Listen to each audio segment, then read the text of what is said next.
اللهم اجعل لنا ولكل مسلم من كل هم فرجا، ومن كل ضيق مخرجا، ومن كل بلاء عافية.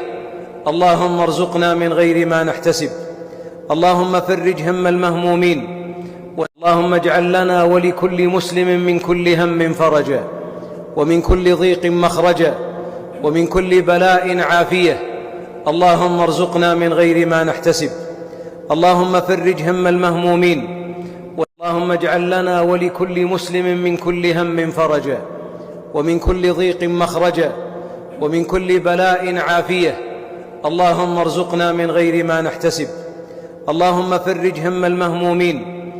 سير الله ينوركم دنيا واخره، الله يحفظكم كما حفظ ربي السماوات والارض، والله يبعد عليكم شر الخلق وشر الانس والجن، والله يبعد عليكم الشر فين ما كان يا رب العالمين، ويجعل طريقكم محفوفه بالخير والبركه والسعد والهنا، ويجعلكم ان شاء الله يا ربي اللي يشوفكم يحبكم، واللي يبغضكم واللي يحبكم ان شاء الله تكونوا ديما محبوبين، ويكتب لكم ربي المحبه في الدنيا والاخره. سير اللي ما مزوجش الله يزوجه، واللي مزوج الله يفرحه ويسعده، واللي ما عنده وليدات الله يعطيه الوليدات يا ربي، يا ربي حسنات الدنيا والاخره. والله يبارك لكم في الوالدين ديالكم، ويبارك لكم في والديكم، ويشوفوكم كما بغيتوا وتشوفوهم كما بغاوكم حتى هما ان شاء الله يا رب العالمين، يا ربي يا ربي. ويعطينا ويعطيكم النظر في وجه الله الكريم، والهلا يحرمنا والهلا يحرمكم من الجنه ان شاء الله. والله يعطينا ويعطيكم رضا الوالدين، ويعطينا الحاجه اللي ترضي الله سبحانه وتعالى. والله يدخل علينا وعليكم هذا الشهر الكريم بالتيسير والرزق والثواب والاجر ان شاء الله يا رب. سير الله ينوركم دنيا واخره، الله يحفظكم كما حفظ ربي السماوات والارض، والله يبعد عليكم شر الخلق وشر الانس والجن، والله يبعد عليكم الشر فين ما كان يا رب العالمين، ويجعل طريقكم محفوفه بالخير والبركه والسعد والهنا، ويجعلكم ان شاء الله يا ربي اللي يشوفكم يحبكم، واللي يبغضكم واللي يحبكم ان شاء الله تكونوا ديما محبوبين، ويكتب لكم ربي المحبه في الدنيا والاخره. سير اللي ما مزوجش الله يزوجه، واللي مزوج الله يفرحه ويسعده، واللي ما عنده وليدات الله يعطيه الوليدات